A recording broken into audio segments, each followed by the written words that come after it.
जरा इन तस्वीरों को बड़ा कीजिए और दिखाइए हमारे दर्शकों को। यहाँ देखिए, ये मुर्शिदाबाद से हंगामे की खबर है। इससे पहले मुर्शिदाबाद से ही हंगामे की बात सामने आई थी, जहां टीएमसी और वामपंथी आपस में भिड़ गए थे। सीपीएम के कार्यकर्ता और टीएमसी के कार्यकर्ता आपस में भिड़ गए थे। और अभी खबर आ रही है कि हुमायूं कबीर की जो अभी जनता उन्नयन पार्टी उन्होंने बनाई है, वो और टीएमसी के कार्यकर्ताओं के बीच में झड़प की खबरें हैं। तो आप ये कह रहे थे गौतम दा कि असल में वामपंथी भी अगर फिर से एक्टिव दिखाई दे रहे हैं, बेशक झड़प में ही दिखाई दे रहे हैं, तो ये लग रहा है कि वो क्या लौट रहे हैं क्या वापस? तो यहाँ तो हुमायूं कबीर वाले भी भिड़ गए। हाँ, क्योंकि मुर्शिदाबाद में तो हुमायूं कबीर अलग से पार्टी बनाया और वो तृणमूल का मुस्लिम मतदाता को तोड़ने में कुछ कमियां हो रहा है, लग रहा है, इसीलिए झड़प हो रहा है। जैसे वामपंथी के साथ जो झड़प हुआ, पहले कब हम तो सोचते नहीं, पहले टीएमसी और भाजपा होता था। ये पहली बार देख रहा हूँ कि मालदा में टीएमसी और सीपीएम में हो रहा है। मेरा पास कुछ ऐसी जानकारी है कि उत्तर बंगाल में, नॉर्थ बंगाल में कुछ हुमायूं कबीर कुछ कह भी रहे हैं, जरा सुन लेते हो। ये लोग कौन है? ये लोग कौन है? चोर है, चोर है। क्या आपने बॉम्बिंग किया है? ये लोग आरोप उठा रहे हैं बॉम्बिंग।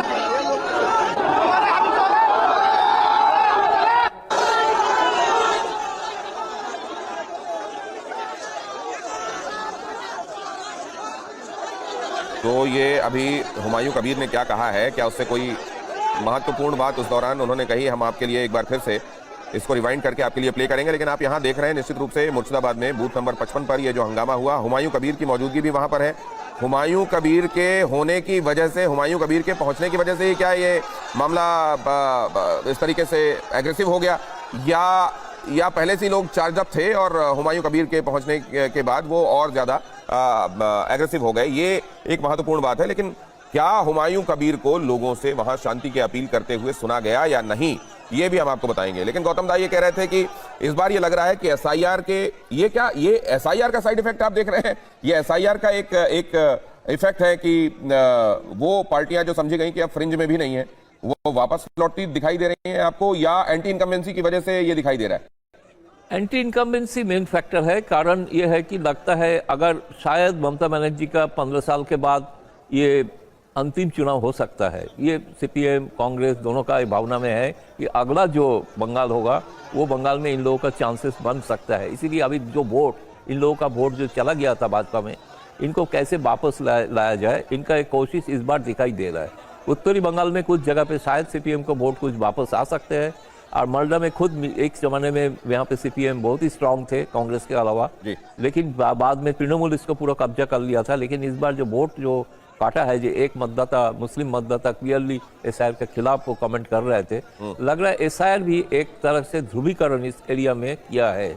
क्योंकि बाकी लोग जो खुश है वो खुश इसलिए है कि उसमें मुस्लिम मतदाता का नाम कट गया है, और मुस्लिम मतदाता नाखुश है क्योंकि उनका नाम कट गया है। ये एक ध्रुवीकरण का चित्र अब दिखाई दे रहा है। इसका इम्पैक्ट क्या होगा चुनाव में, निश्चित तौर पे इसके लिए तृणमूल के लिए थोड़ा खतरे का निशान है, ये तो बोलना पड़ेगा। क्योंकि इस जगह से तृणमूल सबसे ज़्यादा सीट बीजेपी लाने का कोशिश कर रहा है।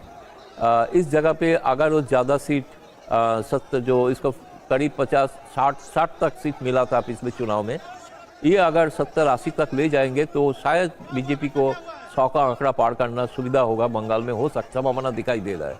लेकिन तृणमूल कांग्रेस के लिए थोड़ा बहुत नुकसान जो यहाँ पे हो रहा है, कहाँ से वो उत्तरी बंगाल में वो मेकअप करेंगे अभी तक दिखाई नहीं दिया है। कुछ जगह पे, एक दो जगह पे हो सकता है, लेकिन बहुत जगह पे बहुत ज़्यादा सीट, मालदा मुर्शिदाबाद बहुत ही ज़्यादा सीट मिला था, 22 में 20 मिला था।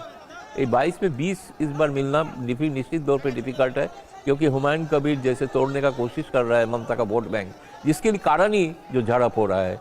तो ये एक बहुत ही दिलचस्प बात है। देखना पड़ेगा कि बंगाल में जो चुनाव शांतिपूर्ण होता नहीं था, इस बार कम से कम शांतिपूर्ण हो रहा है। झड़प के अलावा, ईवीएम मशीन का खराब के अलावा और कोई ज़्यादा ऐसे बहुत ही बुरी खबर अभी तक आया नहीं है। 159 16 जिला में वोट हो रहा है, 16 जिला में वोट हो रहा है, मतलब वोटर्स का आधा वोटर वोट दे रहा है। फिर भी बहुत ज़्यादा हंगामा नहीं हो रहा है, अभी तक पुलिस को कोई लाठीचार्ज नहीं करना पड़ा। इसलिए ये लगता है कि लोग शांति से अपने दिमाग से, कुछ लोग कहा भी है हम जो चाहेंगे उसी को वोट दे पा रहा हूँ, दे रहे हैं। कुछ लोग कहा है कि हम अंदर जाके देखा कि शांति से बूथ का अंदर भी शांति है, कोई झड़प नहीं है। तो ये एक निश्चित तौर पे एक जो नहीं चित्र गौतम दा, लेकिन आपने भी ये बात कही अभी कुछ देर पहले, हर्षवर्धन थे, हर्षवर्धन कह रहे थे कि 77 से ऊपर ले जाने की बात उन्होंने कही थी।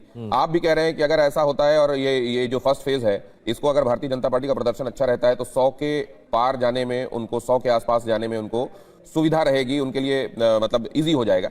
मैं ये जानना चाह रहा हूं कि आप दोनों की बातों में वो इंडिकेशन क्यों नहीं मिल रहे हैं भारतीय जनता पार्टी के लिहाज से जो सरकार बनाने के लिए जरूरी आंकड़े की तरफ दिखाई दे। देखिए, इसके कारण ये है कि पहले 2021 में आपको याद होगा भाजपा का नारा था इस बार 200 पार, इस बार नारा ही था